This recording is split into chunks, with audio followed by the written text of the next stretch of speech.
सच के साथ। नमस्कार, सिटी वाराणसी लाइव में आप सभी का स्वागत है। मैं हूं ममता चौरसिया। आइए नजर डालते हैं आज की हेडलाइंस पर।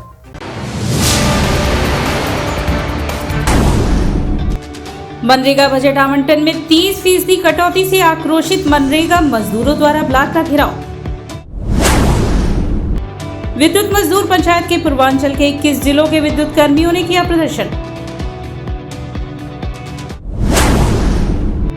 जैतपुरा थाना के कमलगढ़ा क्षेत्र में घटित इकराम हत्याकांड का खुलासा, एक गिरफ्तार।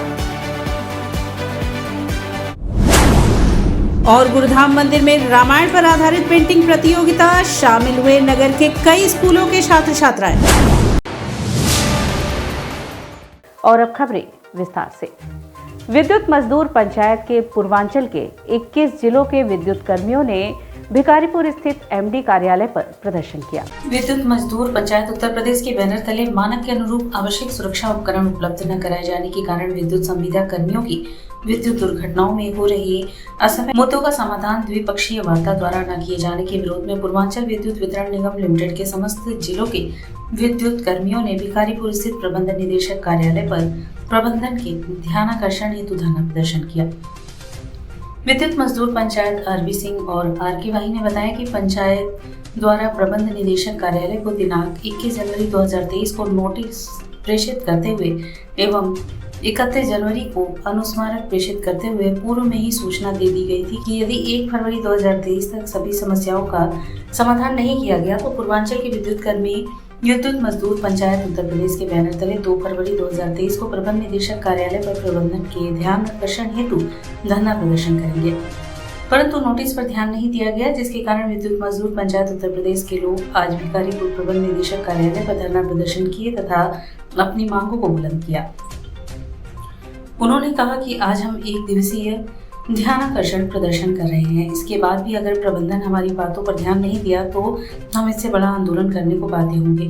कार्यक्रम में मुख्य रूप से पूर्वांचल मंत्री आरके वाही, प्रांतीय अतिरिक्त महामंत्री डॉक्टर आरके सिंह, पूर्वांचल अध्यक्ष राजनारायण सिंह, प्रांतीय उपाध्यक्ष पीवी सिंह, पूर्वांचल अध्यक्ष राजनारायण सिंह, प्रांतीय अतिरिक्त महामंत्री निर्भय नारायण सिंह सहित बड़ी संख्या में लोग शामिल थे। पिछले कई सालों से बिजली कर्मचारियों की समस्याएं यहाँ लंबित पड़ी हुई है और अभी आपने देखा कि पिछले 6 महीने के अंदर सिर्फ बनारस में ही 7-8 संविदा कर्मचारियों की दुर्घटना में मृत्यु हो गई। कोई सेफ्टी प्रिकॉशंस का ध्यान नहीं दिया जा रहा है और कर्मचारियों के हम लोगों की जो प्रमुख मांग है आज की वो ये है कि ये जो संविदा कर्मचारी काम कर रहे हैं रेगुलर नेचर का काम कर रहे हैं और रेगुलर नेचर के काम पर नियमित कर्मचारी को रखा जाना चाहिए।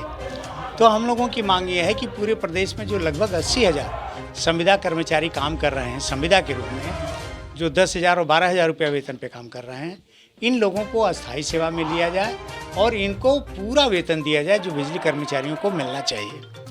दूसरी बात यह है कि जो ये संविदा के कर्मचारी रखे जा रहे हैं ITI के आधार पर तो इनको रख लिया जा रहा है, लेकिन इनको कोई ट्रेनिंग नहीं दी जा रही है और ट्रेनिंग न देने के कारण हो क्या रहा है कि ये आए दिन दुर्घटना के शिकार हो जा रहे हैं। जो रेगुलर के कर्मचारी हैं उनके सेवानिवृत्त होने पर उनके देयों में काफ़ी विलम्ब होता है, उनका भुगतान नहीं हो पाता है। GPF, EPF, CPF आदि के भुगतान में देरी होती है, पेंशन मिलने में वर्षों का समय मिल जाता है। ऐसी सारी परिस्थितियों को देखते हुए जो पदोन्नति होनी चाहिए, अभियंताओं की पदोन्नति लगातार हो रही है, किंतु कर्मचारियों की पदोन्नति समय से खाली होने के बावजूद पद नहीं हो पा रही है। इन सारी समस्याओं को एकत्र करके जो प्रबंध निदेशक का ध्यानाकर्षण करने के लिए हम आज यहाँ पर धरने पर बैठे हैं और यदि इस पर भी समस्या का समाधान नहीं होता है तो हम अगले कदम के लिए कुछ कड़ा निर्णय लेने के लिए बाध्य होंगे। जैतपुरा थाना के कमलगढ़ा क्षेत्र में घटित इकराम हत्याकांड का खुलासा हुआ, जिसमें एक अभियुक्त की गिरफ्तारी हुई। जैतपुरा पुलिस ने कमलगढ़ा क्षेत्र के मकान के छत पर इकराम नामक युवक का गला कसकर हत्या के मामले में पुलिस ने खुलासा करते हुए हत्यारोपित नूरुल हसन उर्फ टेंगर उर्फ बाबू कुरैशी को गिरफ्तार कर लिया। DCP Kashi zone RS Gautam ने गुरुवार को घटना का खुलासा करते हुए बताया कि 27 जनवरी को मकान के दूसरे तल पर दुलेहीपुर मुगलसराय निवासी मोहम्मद इकराम उर्फ छोटका का शव मिला था। उसकी गमछे से गला कसकर हत्या कर दी गई थी। इस मामले में मृतक के भाई अब्दुल सलाम ने जैतपुरा थाने में मुकदमा दर्ज कराते हुए हत्या की आशंका जताई थी। पुलिस की जांच में नूरुल का नाम प्रकाश में आया तो पुलिस ने उसे उसके घर से गिरफ्तार कर लिया। पूछताछ में हत्यारोपित ने बताया कि मैं दुल्हीपुर में मीट बेचने का काम करता हूं। 26 जनवरी की रात मैं अपने घर पर था। रात 8 बजे मैं, मेरी पत्नी व बच्चे बल्लू, आहिल व यश एक साथ छत पर ही अन्नो चाची के कमरे में भोजन किया। इसके बाद रात 11 से 11:15 बजे के बीच में पीछे के दरवाजे से पान पत्ता खाने बाहर छोरा स्थित बाबू पान वाले के यहाँ चले गए। थोड़ी देर बाद पीछे वाले दरवाजे से घर में आए तो चाचा के छत पर कुछ आवाज सुनाई दी। मैं सीढ़ी चढ़कर चाचा के छत पर गया तो देखा कि छोटक मेरी पत्नी के साथ सोया था। दोनों आपस में बात कर रहे थे। तब मैंने छोटक से कहा कि तुम यहाँ क्या कर रहे हो। कहा कि मेरा इनसे पहले से संबंध है। फिर मैंने अपना आपा खो दिया और उसे मारने लगा। मैंने उसे धक्का दिया तो वह गिर गया। इसके बाद उसके गले में जो लुंगी थी उसी से उसका गला दबाकर उसको मार डाला। सीसीटीवी फुटेज, सर्विलांस व फोरेंसिक के साक्ष्यों को लेते हुए एक अभियुक्त को गिरफ्तार किया है। नूरुल हसन उर्फ बाबू, जिससे पूछताछ की गई तो उसने अपना जुर्म कबूल किया है और ये हत्या अवैध संबंधों को लेकर के पारित की गई है। इस पूरी टीम के उत्साहवर्धन हेतु 10,000 नगद पुरस्कार से पुरस्कृत किया जाएगा। मनरेगा बजट आवंटन में 30% कटौती से आक्रोशित मनरेगा मजदूरों द्वारा ब्लॉक का घेराव किया गया। नरेगा संघर्ष मोर्चा के आह्वान पर 7 सूत्रीय मांगों को लेकर मनरेगा मजदूर यूनियन ने प्रदेश व केंद्र सरकार के मजदूर विरोधी फैसले व मनरेगा मजदूरों की समस्याओं को लेकर मनरेगा दिवस पर अराजी लाइन ब्लॉक पर गुरुवार को जोरदार प्रदर्शन किया। धरना प्रदर्शन के माध्यम से मनरेगा मजदूरों ने अपनी मांगों को नारों, लोकगीतों के माध्यम से रखा। इस दौरान मनरेगा मजदूर यूनियन के संयोजक सुरेश राठौर ने कहा कि मनरेगा मजदूरी में पर्याप्त वृद्धि, 7वें वेतन आयोग के अनुसार निर्धारित न्यूनतम दैनिक मजदूरी 800 रुपये लागू की जाए। वहीं माननीय उच्चतम न्यायालय के फैसले के अनुसार एक समान काम का एक समान वेतन का नियम मनरेगा मजदूरों के लिए लागू किया जाए। 15 दिन के अंदर भुगतान नहीं होने पर वेतन अधिनियम 1936 के तहत मुआवजा दिया जाए। काम की मांग पूरी करने के लिए केंद्र सरकार द्वारा अतिरिक्त धनराशि 1,10,588.49 करोड़ का तत्काल आवंटन हो। सामाजिक कार्यकर्ता राजकुमार गुप्ता ने कहा कि पिछले 4 से लगातार मनरेगा के बजट की कटौती की जा रही है। पिछले 4 साल की तुलना में इस बार मनरेगा का सबसे कम बजट है। हम लोगों को उम्मीद थी बेरोजगारी की चुनौती से निपटने के लिए बजट बढ़ाया जाएगा, लेकिन मोदी बजट कॉरपोरेट परस्त और किसान, मजदूर, ग्रामीण तथा शहरी जनता विरोधी है। फरवरी को जबकि मनरेगा का 17 साल पूरा हुआ है तो हम लोगों ने मनरेगा दिवस के अवसर पर सरकार के सामने, माननीय प्रधानमंत्री जी के सामने 7 सूत्री मांग पत्र हम लोगों ने दिया, जिसमें हम लोगों ने मांग किया कि साल में 200 दिनों का काम, 1 दिन की मजदूरी 800 रुपये, जो राशन कार्ड बनाया गया है मजदूरों का उसमें केवल 5 किलो राशन नहीं 15 किलो राशन, और उसके साथ साथ खाद्य तेल, उसके अलावा जो है सूखा फल और दाल भी उसमें शामिल किया जाए। सभी मजदूरों का जो है कि स्वास्थ्य कार्ड भी बनाया जाए। हम लोग ये भी मांग कर रहे हैं कि अगर 15 दिनों के अंदर काम मनरेगा अंतर्गत काम नहीं दिया जा पा रहा है तो बेरोजगारी भत्ता का भी प्रावधान किया जाए। अभी जो नेशनल मोबाइल मॉनिटरिंग सिस्टम बनाया गया है उससे मजदूरों को काफ़ी दिक्कतें आ रही हैं। मजदूरों को जाके घंटों इंतजार करना पड़ रहा है क्योंकि जगह जगह सर्वर काम नहीं कर रहा है। तो हम लोग ये भी मांग कर रहे हैं कि जो है कि ये जो सिस्टम बनाया गया है NMMS का, उसको भी जो है कि ख़त्म किया जाए। वहीं मनरेगा मजदूर यूनियन के संयोजिका रेणु पटेल ने कहा कि मनरेगा में 200 दिन का काम निर्धारित किया जाए। इस धरना प्रदर्शन के पश्चात खंड विकास अधिकारी विजय जायसवाल के माध्यम से प्रधानमंत्री को संबोधित उपरोक्त मांगों को लेकर 7 सूत्रीय एक ज्ञापन भी सौंपा गया। इस दौरान मनरेगा मजदूर एवं यूनियन के पदाधिकारियों ने प्रदेश व केंद्र सरकार पर निशाना साधते हुए यह आरोप लगाए कि मनरेगा मजदूरों को न्यूनतम वेतन नहीं दिया जा रहा है, उन्हें 100 दिन का कार्य भी मुहैया नहीं कराया जा रहा है और इसके साथ साथ समय से मजदूरी का भुगतान नहीं किया जा रहा है। इस मौके पर सुरेश राठौर, राजकुमार गुप्ता, रेणु, नेहा, मुस्तफ़ा, श्रद्धा, रीना, पूजा, आंचल, सीता, बिमला, आशा, मंगरा, अमरावती, सुनीता, मीरा, प्रेमशीला, सरिता, संजू, कलावती, राजकुमारी, फुलकुमारी, सुनैना, अनीता सहित सैकड़ों मजदूर उपस्थित रहे। आजाद पार्क क्षेत्र में स्वच्छ भारत मिशन के तहत स्वच्छता सेग्रीगेटेड अभियान चलाया गया। जैतपुरा थाना अंतर्गत आजाद पार्क क्षेत्र में स्वच्छ भारत मिशन के तहत नगर निगम व वाराणसी वेस्ट सॉल्यूशन द्वारा दस्तक स्वच्छता सेग्रीगेटेड अभियान चलाया गया।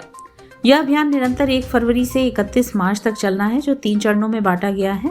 पहला चरण 1 फरवरी से 15 फरवरी तक व दूसरा चरण 16 फरवरी से 3 मार्च तक व तीसरा चरण 4 मार्च से 31 मार्च तक चलेगा।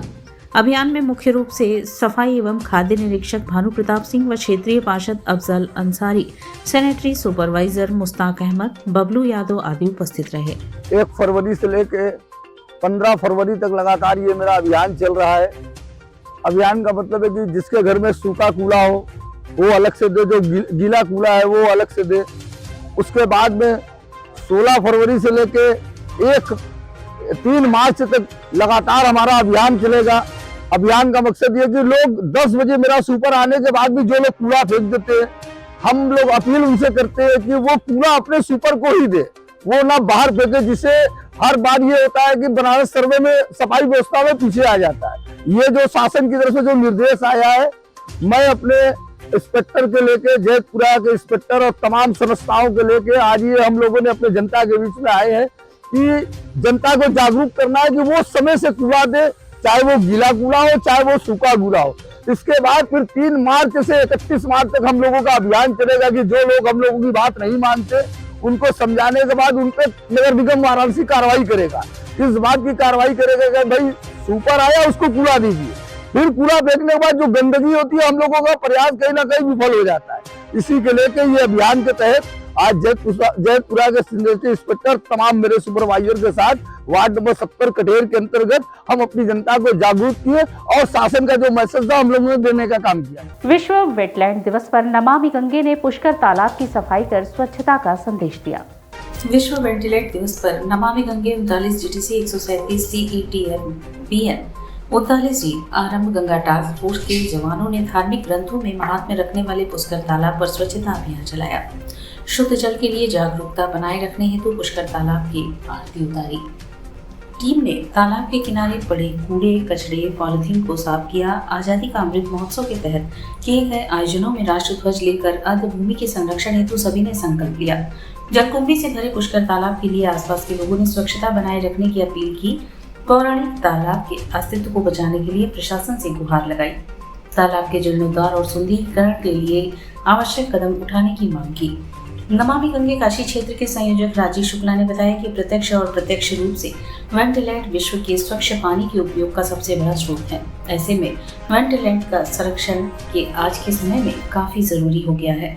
भारत में 7 लाख से अधिक वेटलैंड है। वेटलैंड हमारे प्राकृतिक पर्यावरण का एक महत्वपूर्ण भाग है। इसके द्वारा बाढ़ का नियंत्रण, तटीय इलाकों की रक्षा करना और आपदाओं से समुदाय को सुरक्षा प्रदान करना, बाढ़ के प्रभाव को कम करना, प्रदूषकों को अवशोषित करना तथा जल की गुणवत्ता में सुधार करने जैसे मुख्य कार्य किए जाते हैं। 1 बिलियन से अधिक लोग अपनी आजीविका के लिए वेटलैंड पर निर्भर हैं तथा विश्व की 40% प्रजातियां अपना अधिवास और प्रजनन वेटलैंड में करती हैं। यह वेटलैंड परिवहन, पर्यटन और लोगों के सांस्कृतिक और आध्यात्मिक कल्याण में भी महत्वपूर्ण भूमिका निभाती है। 39 GTC के कर्नल संदीप शर्मा ने बताया कि पुष्कर कुंड में स्वच्छता कार्य निरंतर किया जाएगा। इस आयोजन में प्रमुख रूप से गंगा टास्क फोर्स के कर्नल हेमंत गंभीर, सूबेदार शिवेंद्र सिंह व टीम पुष्कर कुंड स्थित ब्रह्मावेद विद्यालय के बटुकों सहित बड़ी संख्या में नागरिकगण उपस्थित रहे। और यहाँ वक्त चला है एक छोटे से ब्रेक का। मिलते हैं ब्रेक के बाद। वाराणसी लाइव सच के साथ बाल विद्यालय माध्यमिक सीनियर सेकेंडरी स्कूल, जहां मिलता है आपके बच्चों को उच्च शिक्षा एवं सुनहरा भविष्य। CBSE affiliated play group according to home, time to स्टू की उच्च शिक्षा एवं अनुशासन, कंप्यूटर क्लासेस, अत्याधुनिक science lab, student activities, SMS alerts, subject wise smart classes. बच्चों के सर्वांगीण विकास के लिए समय समय पर खेलकूद प्रतियोगिता, कल्चरल एक्टिविटीज।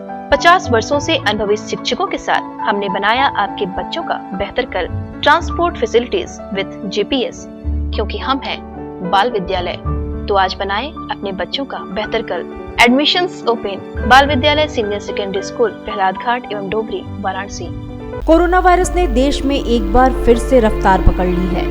ऐसे में जरूरी है कि सभी लोग पूरी एहतियात बरतें। घर से बाहर निकलते समय मास्क का सदैव प्रयोग करें। समय समय पर हाथों को सैनिटाइजर से सैनिटाइज करें। ज्यादा भीड़ भाड़ वाली जगहों में जाने से बचें। 2 गज की दूरी का पालन करें। स्वस्थ रहें, सुरक्षित रहें। जनहित में जारी वाराणसी लाइव। वाराणसी लाइव, सच के साथ। और ब्रेक के बाद पुनः आपका स्वागत है। नौनीता कुंवर पब्लिक स्कूल सुसवाही के बच्चों ने स्केटिंग प्रतियोगिता में बाजी मारी। सेठ MR जयपुरिया स्कूल बाबतपुर में किड्स ओलंपिक के कार्यक्रम में खेलेगा बच्चा खिलेगा बच्चा के तहत नवनीता कुंवर पब्लिक स्कूल के बच्चों ने स्केटिंग में इनलाइन बालक वर्ग में तरंग सोनी को कांस्य पदक, बालिका वर्ग में निधि सोनी को स्वर्ण पदक प्राप्त हुआ, जबकि क्वाड के बालक वर्ग में गुलशन और उपलक्ष्य को स्वर्ण तथा बालिका वर्ग में आराध्या श्रीवास्तव को स्वर्ण पदक मिला। ओम दीक्षित को एडजस्टेबल के बालक वर्ग में ओम दीक्षित को स्वर्ण पदक मिला। सभी प्रतिभागियों एवं कोच विवेक डोंगरा को विद्यालय प्रबंधन समिति द्वारा सम्मानित किया गया। जयपुरिया में खेलकूद प्रतियोगिता हुई जिसमें 50 विद्यालयों ने भाग लिया। ओलंपियाड खेल हुआ था। इसमें स्केटिंग में हमारे विद्यालय से 6 बच्चों ने पार्टिसिपेट किया, इनमें 4 बच्चों ने गोल्ड पाया और 2 बच्चों ने सिल्वर पाया। इनके साथ ही साथ आज मेरे विद्यालय में बच्चों को प्रोत्साहित किया गया, उनके उज्ज्वल भविष्य की कामना की गई और उनसे ये अपेक्षा की गई कि आने वाले दिनों में और बच्चों को भी प्रोत्साहित करें, इसमें स्केटिंग को बढ़ावा मिल सके। अयोध्या से निकली वंदे भारत पद यात्रा का काशी आगमन पर भव्य स्वागत किया गया। पर्यावरण बचाओ का संकल्प लेकर 4 दिसंबर को अयोध्या से शुरू की गई पदयात्रा के यात्री आशुतोष पांडे गुरुवार की सुबह बाबा विश्वनाथ मंदिर में दर्शन कर मणिकर्णिका घाट पर वृक्षारोपण कर विश्वनाथ मंदिर से पदयात्रा करते जिला मुख्यालय पहुंचे, जहां पर प्रबोधिनी फाउंडेशन के महासचिव विनय शंकर राय मुन्ना के नेतृत्व में माल्यार्पण कर पदयात्री आशुतोष पांडे का स्वागत किया गया। इस अवसर पर आशुतोष पांडे ने कहा कि यात्रा 4 दिसंबर 2022 को अयोध्या से शुरू किए। अयोध्या से पहुंचे मथुरा और मथुरा से पैदल चलकर प्रयागराज एवं भदोही होते हुए वाराणसी पहुंचा हूं। ये यात्रा 21 राज्यों की यात्रा है, जिसमें उत्तर प्रदेश, बिहार, झारखंड, छत्तीसगढ़, उड़ीसा, कर्नाटका, आंध्र प्रदेश, तेलंगाना, गोवा, महाराष्ट्र, गुजरात, मध्य प्रदेश, राजस्थान, दिल्ली, हरियाणा, पंजाब, कश्मीर, हिमाचल प्रदेश, उत्तराखंड होते हुए 2024 में अयोध्या में समाप्त होगी।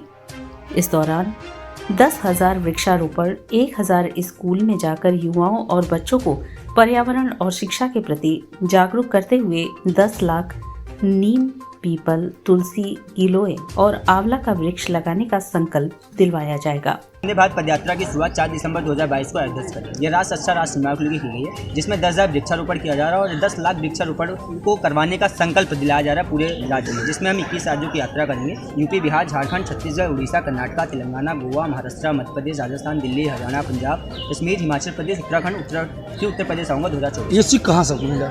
ये मेरे सेल्फ में आया, जिसमें उसका कारण दिल्ली रहा। दिल्ली में था क्योंकि वहाँ की स्थिति बहुत ज़्यादा ख़राब थी पर्यावरण को लेकर, क्योंकि मैं पिछले 7 साल से वहाँ पर रहा, तो वहाँ से कहीं ना कहीं सेल्फ में आया। उसके बाद मैंने बहुत सारी चीज़ें पढ़ी, जैसे कि मैं स्वामी विवेकानंद जी को पढ़ा। उसके बाद मैंने अभी क्लाइमेट के ऊपर बिल गेट्स ने पूरी किताब लिखी है, उसको मैंने थोड़ा बहुत पढ़ा। तो और दूसरी चीज़, जिस तरीके से WHO की लगातार रिपोर्ट आती जा रही है, आने वाले 2050 तक बहुत बड़ी क्राइसिस को कहीं ना कहीं हम देखने वाले हैं। $470 मिलियन के आसपास की इकोनॉमी हम लॉस कर जाएंगे अगर इसी तरीके से इंडियन पॉपुलेशन बढ़ती रही और हम क्लाइमेट को डिस्ट्रॉय करते चले गए। बिकॉज हमारे पास में लिमिटेड लैंड है, लेकिन हम पॉपुलेशन बढ़ाते चले जा रहे हैं। 52 करोड़ के आसपास की हमारे पास में टोटल पॉपुलेशन थी आज़ादी के समय, और 152 करोड़ के आसपास की अगर हम जनगणना करवाएं तो 152 करोड़ के आसपास की स्थिति हो चुकी है। लेकिन लैंड हमारे पास में उतनी है, उसके साथ एक्सपेंडेशन कहीं नहीं बढ़ता जा रहा है, नवीनीकरण बढ़ता जा रहा है, हम शहरीकरण करते चले जा रहे हैं, पर्यावरण को नष्ट करते चले जा रहे हैं, हम कनेक्टिविटी बढ़ाते चले जा रहे हैं, उसके बीच में हम जीवन को बर्बाद करते चले जा रहे हैं। उसको लेकर कहीं ना कहीं हमें बचाने की जरूरत है, हम जैसे युवाओं को निकलना।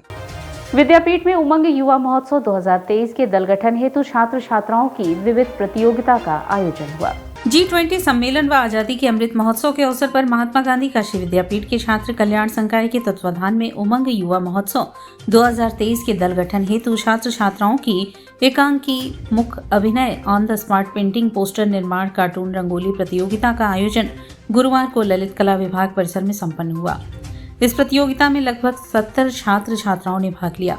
प्रतियोगिता में छात्र छात्राओं ने G20 सम्मेलन विषय पर लाइन, रंग, ब्रश के माध्यम से G20 सम्मेलन के विषय पर आधारित चित्रों का निर्माण किया। इस अवसर पर doctor Sunil Kumar Vishwakarma, doctor Shatrughan Prasad, doctor कविता आर्या, डॉक्टर शुभ्रा वर्मा, सुश्री शालिनी कश्यप, प्रोफेसर के सिंह, सुश्री सुमित घोष आदि लोग उपस्थित रहे। यह युवा महोत्सव उमंग 2023 कार्यक्रम का आज से आगाज स्टार्ट हुआ है, जो 10 और 11 फरवरी को इस विश्वविद्यालय में आयोजन होना है, जिसके तहत पोस्टर है, ऑन द स्पॉट पेंटिंग है, रंगोली, कार्टूनिंग प्रतियोगिता का आयोजन आज प्रारंभ हुआ है, जिसके तहत 2 छात्रों को हमें सेलेक्ट करना है और इन छात्रों को फाइनल जो है हमारा 10-11 को जो कार्यक्रम है उसके तहत इसमें हमारे पूर्वांचल के विश्वविद्यालय और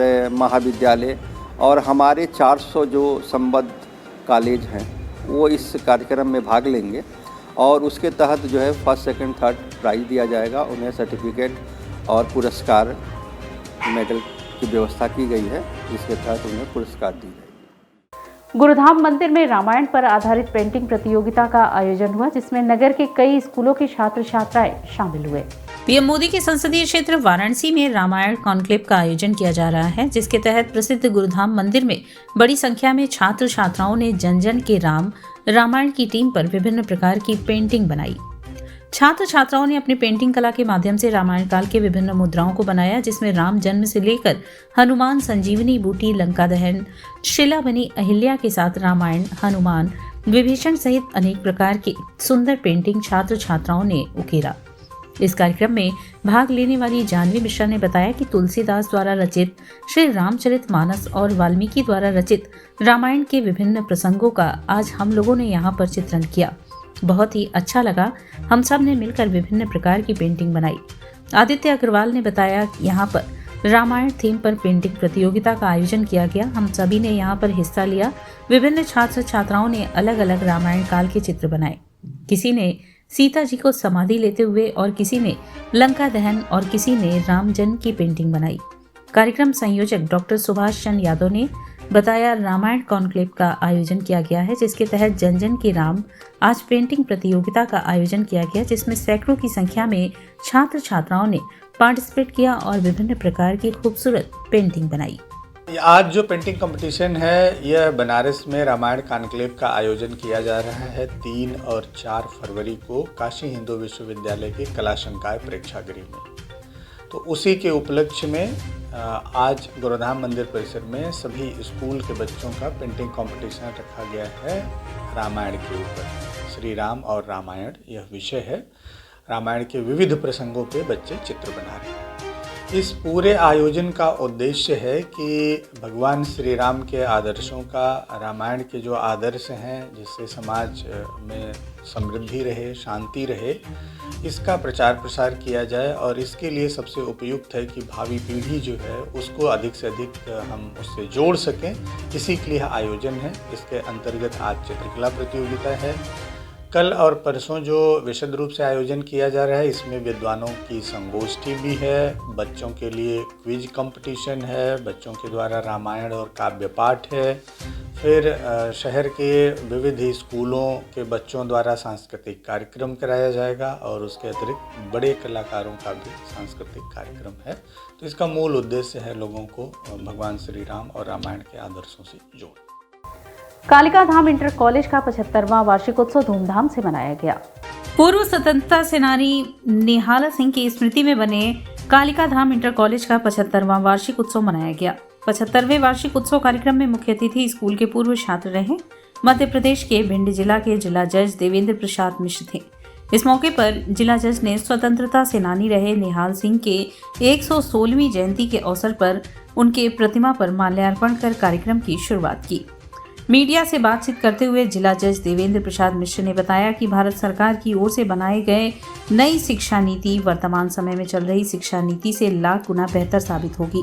इसके अलावा शिक्षा के इतर बच्चों को प्रारंभिक शिक्षा, परिवार और नैतिकता का ज्ञान स्कूल के अध्यापकों के साथ साथ परिवारजनों को भी देना चाहिए। इस मौके पर कालिका धाम इंटर कॉलेज के पुरातन छात्रों की उपस्थिति रही। वहीं विद्यालय के संरक्षक डॉक्टर तेग बहादुर सिंह ने बताया कि यहाँ के छात्र देश विदेश में सरकारी सेवाओं के साथ साथ निजी क्षेत्रों में सेवा दे रहे हैं और आने वाले वर्षों में विद्यालय का लक्ष्य होगा कि ज़्यादा से ज़्यादा लोगों को देश सेवा में भेजा जाए। होने के बाद कैसा माहौल है आज का? आज का माहौल क्या, मुझे तो वही दृश्य नज़र आ रहा है जब हम यहाँ पढ़ते थे 1981 में।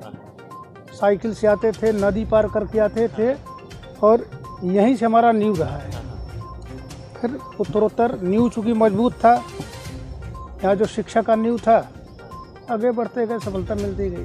सर, प्राचीन समय की शिक्षा से लेके अब में काफ़ी बदलाव हुआ है। NEP 2020 भी आ चुका है, कुछ राज्यों में इम्प्लीमेंट भी हो चुका है। उत्तर प्रदेश और मध्य प्रदेश में आज पदासीन भी हैं। तो कैसे देखते हैं, बड़े राज्यों में बड़ी जनसंख्या को कितना ये चुनौतीपूर्ण होगा या फिर कुछ आपकी तरफ से सजेशन होंगे? नहीं, इसमें चुनौतीपूर्ण तो जो परिस्थितियाँ बदल रही हैं, जो स्टैंडर्ड्स बदल रहे हैं, तो एजुकेशन पॉलिसीज़ को बदलना मजबूरी है। ग्लोबलाइजेशन है तो ग्लोबल लेवल पर अपने एजुकेशन लेवल को ले जाना है, इसलिए उसको सेट करके बैक से अपने पाश्चात्य को नहीं छोड़ना है, लेकिन उसको कोप अप कर रहे हैं अपने with the change of time and circumstances जो है अपने एजुकेशन पॉलिसी को डेवलप कर रहे हैं। माहौल है, कितना गौरवान्वित महसूस कर रहे हैं आप अपने आप? आज हमको बहुत बड़ी खुशी है कि इस ग्रामीण अंचल में हम प्राचीन छात्र समागम के कार्यक्रम के तहत सबको आमंत्रित किया और बहुत सारे लोग हमारे इस विद्यालय से निकलकर अच्छी अच्छी पोस्ट पर हैं और जो आज हमारे बीच आए भी हैं। एक आपको मैं बता दूं कि 1947 में इस विद्यालय की स्थापना हुई और उसके बाद 1973 में डिग्री कॉलेज बना और उसके बाद 2000 में आर्यन कॉलेज जो है मैनेजमेंट कॉलेज बना। इसके बाद केडी कॉन्वेंट बना। 4 विद्यालय हमारे इस समय चल रहे हैं। इस कैंपस में 2 और 2 जो है रेलवे क्रॉसिंग के पास। तो शिक्षा के जगत में हमारे पिताजी की ये भावना थी कि जब देश आज़ाद हुआ, वो स्वतंत्रता संग्राम सेनानी थे, देश जब आज़ाद हुआ तो वो सोचे कि इस क्षेत्र का विकास कैसे हो। जब तक शिक्षा का विकास नहीं होगा तब तक इस क्षेत्र का विकास नहीं हो पाए। और इसी के साथ सिटी वाराणसी लाइव का यह प्रसारण यहीं समाप्त होता है। ममता चौरसिया को दे इजाजत। नमस्कार।